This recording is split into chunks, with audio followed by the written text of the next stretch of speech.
మనం ఒక్కసారి ఆలోచిస్తే ఇంట్లో హఠాత్తుగా ఏవో అవాంతరాలు వస్తుంటాయి. అసలు కారణమే లేకుండా ఆర్థిక ఇబ్బందులు లేదా అనారోగ్యాలు చుట్టుముడతాయి. ఇలాంటి అకారణమైన కష్టాలకు ఈ పురాతన నరదృష్టి భావన కారణమని మన పెద్దలు ఎందుకు నమ్ముతారు? అసలు దీని వెనుక ఉన్న లాజిక్కేంటి? ఇది కేవలం ఒక మూఢనమ్మకమా లేక మనిషి మానసిక స్థితికి సంబంధించిన ఒక అధ్యయనమా? మూలాలు ఏం చెప్తున్నాయో ఇటువంటి పక్షపాతం లేకుండా ఈ సెషన్లో చూద్దాం. సరే, ఇక లేట్ చేయకుండా అసలు విషయానికొచ్చేద్దాం. ఈరోజు మనం ముఖ్యంగా 6 అంశాలను వరుసగా విశ్లేషిద్దాం. నెగటివ్ ఎనర్జీ లక్షణాలు, వ్యక్తుల కోసం పరిహారాలు, ఇంటి గుమ్మానికి రక్షణ, ఇంటి లోపలి వాస్తు నియమాలు, రాత్రివేళల్లో శకునాలు, మరియు చివరగా జ్యోతిష్యపరమైన పరిష్కారాలను చూద్దాం. ముందుగా అసలు ఈ నెగటివ్ ఎనర్జీ లేదా ప్రతికూల శక్తి మన ఇంట్లో ఉందో లేదో ఎలా కనిపెట్టాలి, దానికి సంబంధించిన సంకేతాలు ఏంటి అన్నది చూద్దాం. సాధారణంగా దీన్ని నరదృష్టి లేదా దిష్టి అని పిలుస్తుంటాం కదా.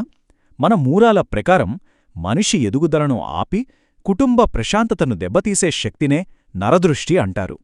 దీనివల్ల ఆర్థిక, అనారోగ్య సమస్యలు వస్తాయని విశ్వసిస్తారు. ఇక్కడ మనం గమనించాల్సిన ఒక ఇంట్రెస్టింగ్ పాయింట్ ఏంటంటే, ఈ నరదృష్టి ప్రభావం ముఖ్యంగా చిన్నపిల్లలు మరియు మగపిల్లలున్న ఇళ్లపై చాలా త్వరగా పడుతుందని పెద్దలు చెబుతుంటారు. ఈ లక్షణాలను ప్రధానంగా 2 రకాలుగా వర్గీకరించారు. మొదటిది మనకు వ్యక్తిగతంగా జరిగేవి, అంటే అర్ధరాత్రి సడన్గా మెలకువ రావడం, పదే పదే పీడకలలు రావడం లాంటివి నెగటివ్ ఎనర్జీకి సూచికలట. రెండోది ఇంట్లో కనిపించే మార్పులు, అపురూపంగా పెంచుకునే తులసి మొక్క ఎండిపోవడం, పాలు మాడిపోవడం, చేతిలోంచి ఉప్పు కింద పడటం లేదా దేవుడి పటాలు కింద పడటం లాంటివి జరిగితే అది సాక్షాత్తూ లక్ష్మీదేవి ఇంటి నుండి వెళ్ళిపోవడానికి సంకేతమని సాంప్రదాయ నమ్మకం. మరి ఇలాంటి లక్షణాలు కనిపించినప్పుడు ఏం చేయాలి?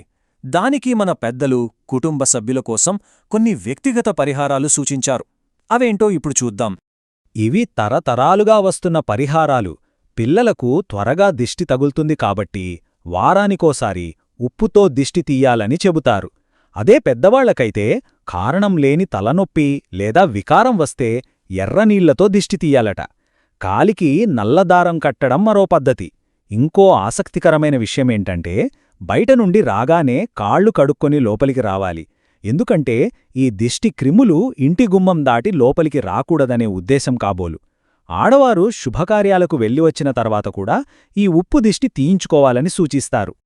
ఇక ఇంట్లోనే కాదండోయ్, బయటికి వెళ్ళినప్పుడు కూడా కొన్ని జాగ్రత్తలు పాటించాలట.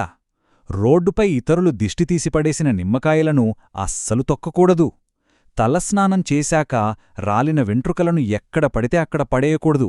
ముక్కుముఖం తెలియని వారికి పాత బట్టలు దానం చెయ్యకూడదని కూడా ఒక నియమముంది. అలాగే పక్కింటి వారి దిష్టి తగిలి ఇంటి ఎదుగుదల ఆగిపోయిందనిపిస్తే కొబ్బరికాయ మీద కర్పూరం వెలిగించి దిష్టి తీసి పగలగొట్టాలని ఈ సంప్రదాయాలు చెబుతున్నాయి.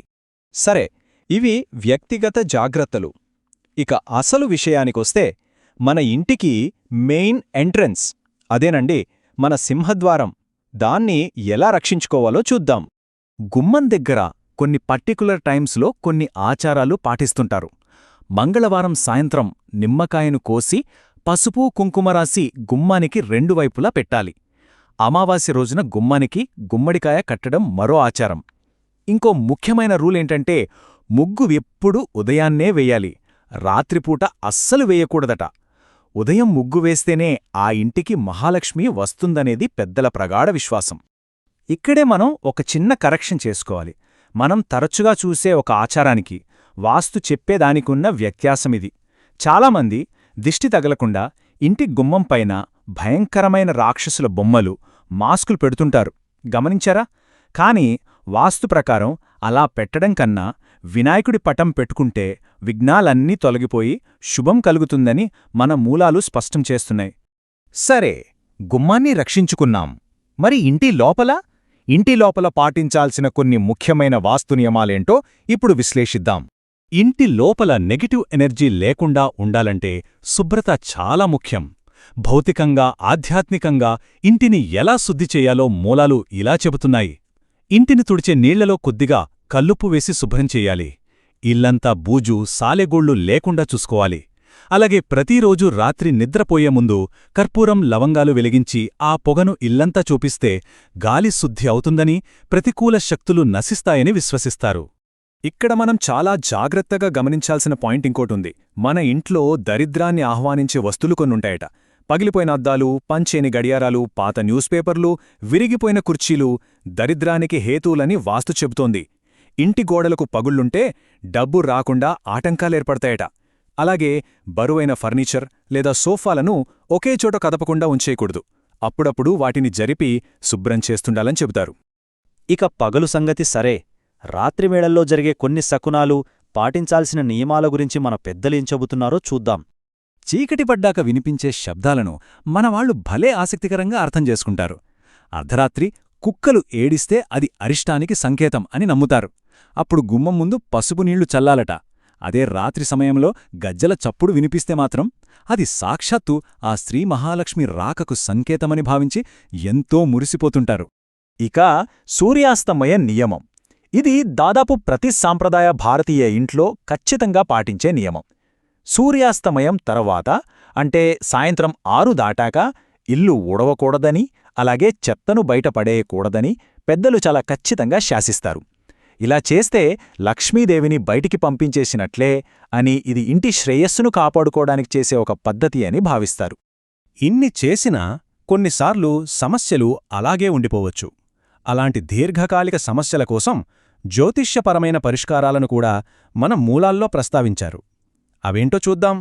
మనం పరిశీలిస్తున్న ఈ సమాచారంలో ఒక జ్యోతిష సేవ గురించి కూడా పేర్కొన్నారు.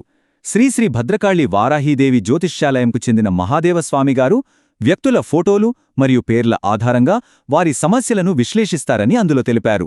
భార్యాభర్తల గొడవలు, ఆర్థిక ఇబ్బందులు లేదా కోర్టు సమస్యలు ఏవైనా సరే మంత్రశక్తి మరియు పూజా విధానాల ద్వారా వీరి పరిష్కారం చూపుతారని మూలాల్లో తెలియజేశారు. మనమిక్కడ కేవలం ఆ సమాచారాన్ని మాత్రమే అందిస్తున్నాము. ఎవరైనా ఈ సాంప్రదాయ జ్యోతిష్య సేవలను సంప్రదించాలనుకుంటే ఆ ప్రచురణలో ఒక ఫోన్ నంబర్ కూడా ఇచ్చారు. ఆ నంబర్ 9014393908. దీర్ఘకాలిక సమస్యల పరిష్కారం కోసం అవసరమైనవారు ఈ నంబర్ను సంప్రదించవచ్చని అందులో సూచించారు.